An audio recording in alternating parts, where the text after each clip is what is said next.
Miel mortel. Épisode 20, fin. Mise à jour par Gildas de Paris. Après une demi-heure de route à moto, nous remontâmes une rivière située dans une forêt avec un relief impraticable à cause de son sol marécageux. Nous avons dû abandonner la moto et faire le reste du chemin à pied. Nous empruntâmes une piste remplie d'épines et d'insectes pour sortir à une clairière. Je ne savais où m'entraînait mon beau-père, mais je le suivais dans sa quête. Puis nous nous arrêtâmes à un endroit ressemblant à une mangrove. Il me demanda de retirer mes vêtements. Ce que je fis sans poser de questions. Il se dirigea vers une broussaille, mit la main dans un arbuste, retira ses fleurs et ensuite les plongea dans l'eau.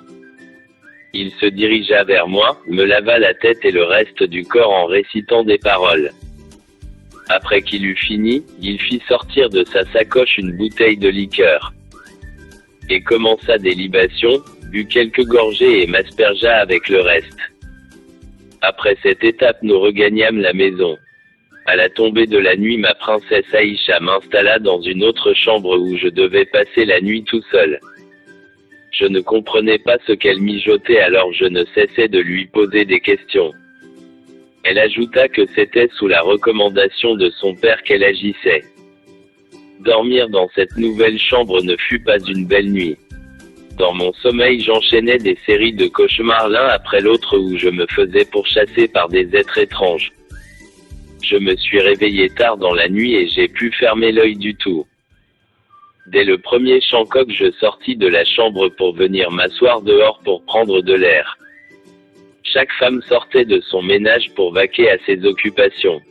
Je vis Aïcha sortir de la chambre se dirigeant vers moi. « Bonjour mon bébé, bien dormi j'espère ?» m'interrogea-t-elle, pas vraiment ma princesse. Ma nuit fut troublée par des cauchemars. C'est sûrement la peur que tu as pour ma rivale qui hante tes nuits mon bébé. Se moqua-t-elle. Ça l'amusait toutes ces frayeurs que j'avais. Elle prit un seau de toilette pour me servir de l'eau chaude afin de prendre mon bain. Après avoir fini de prendre mon bain, Aïcha me fit savoir que son père voulait me voir à nouveau. Avec un cœur qui n'était plus habité par les amertumes, j'allais écouter les conseils de mon sauveur de beau-père. Il me donna les dernières prescriptions avant de passer à l'offensive.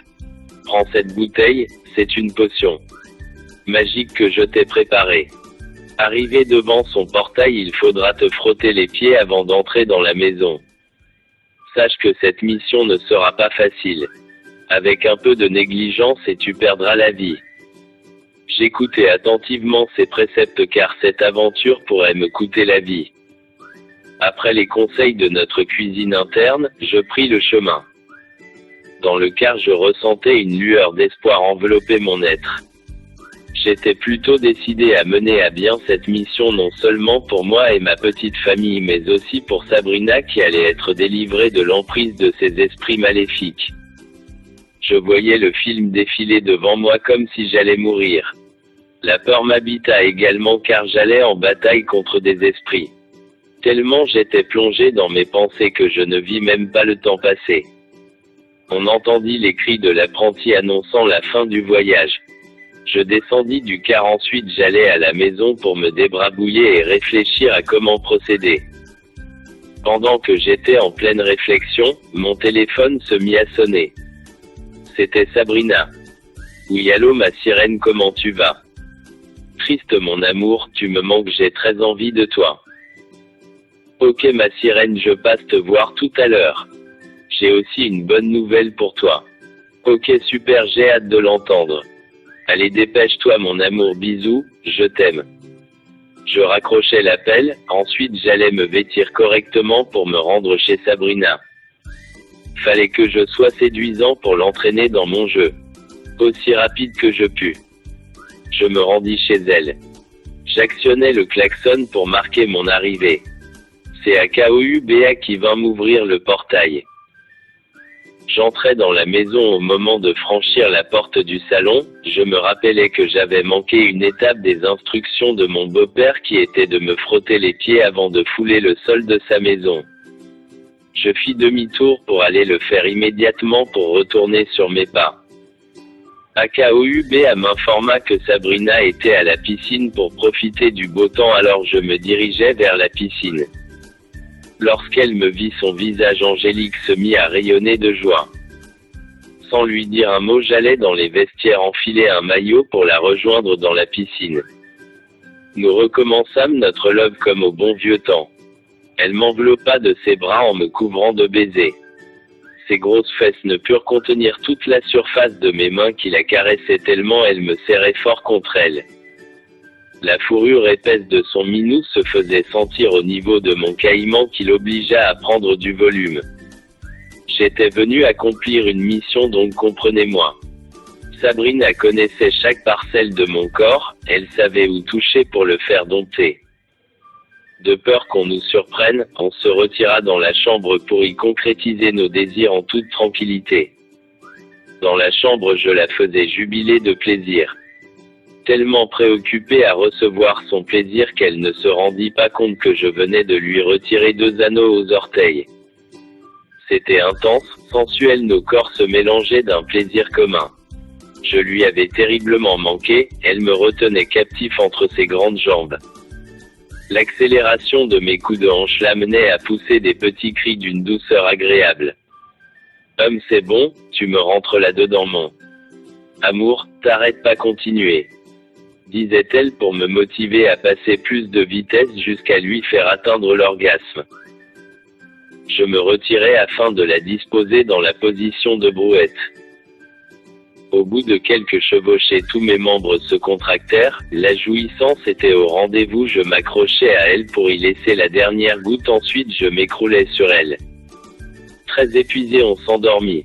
Je me levai pendant qu'elle dormait et je réussis à lui enlever 2 anneaux de plus. Je me glissais dans les toilettes pour jeter les bagues dans le WC. Au moment de retourner me coucher à ses côtés, je la vis arrêtée juste derrière moi me regardant avec des yeux remplis de colère. « OHH ma sirène, tu m'as fait peur.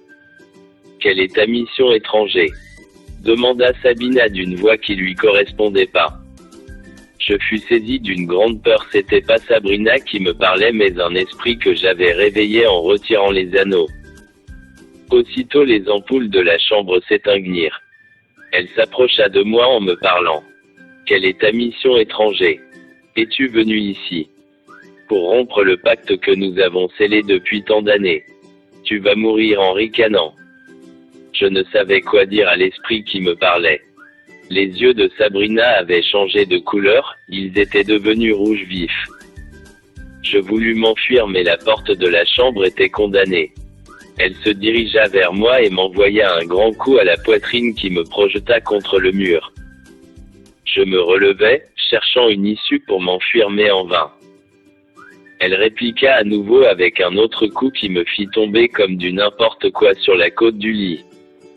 Elle était habitée par grande force contre laquelle je ne pouvais rivaliser. Mais je n'eus pas le choix de me battre. Il lui restait une seule bague au pied, je devais coûte que coûte la lui ôter. Alors je pris ma garde, elle lança un autre coup que j'esquivai avec succès. Je répliquai avec un coup de pied dans son ventre mais cela ne lui fit aucun effet. Elle réussit à me saisir et m'entraîner contre le sol. En dessous je reçus une pluie de coups sur le visage. Je m'accrochais à ses cheveux pour la retenir mais les coups continuaient de me pleuvoir dessus dans tous les sens.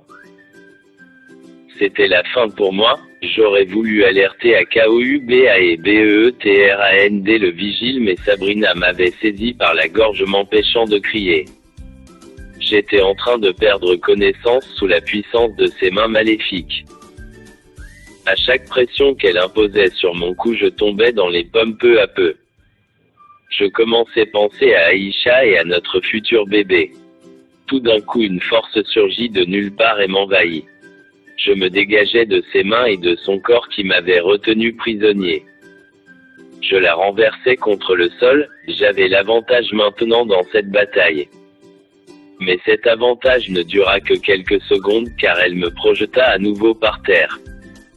Mais en tombant je m'agrippais à sa jambe où se trouvait la dernière bague. Je m'accrochais de toutes mes forces à son pied afin de l'enlever. Elle m'envoya de grands coups, mais je résistais. Et tout d'un coup je réussis à la lui retirer. Lorsque je l'eus fait, ses forces l'abandonnèrent et ensuite elle poussa un grand cri assourdissant et perdit connaissance. Je voulus m'enfuir, mais je ne pus l'abandonner dans ces conditions.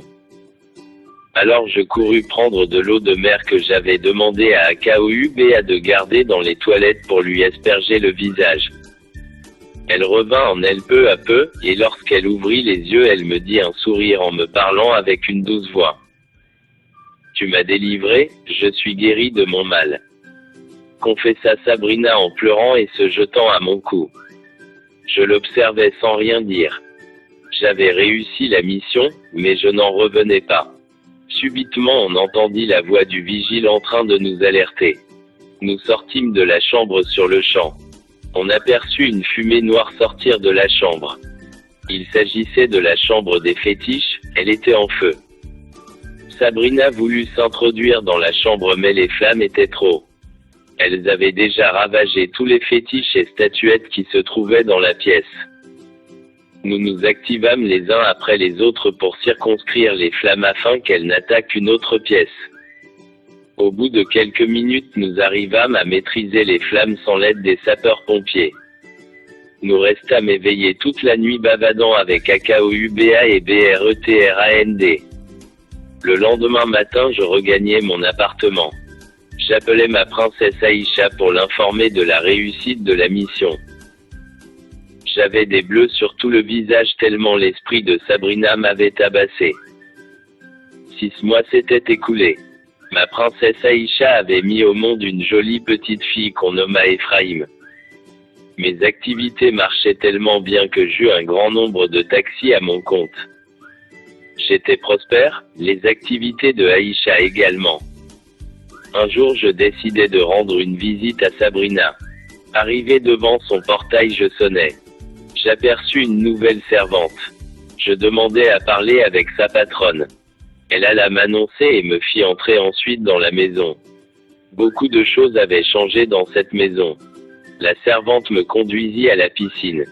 Je vis une dame assise sur une chaise roulante me donnant d'eau. Arrivée à son niveau, elle me fit face.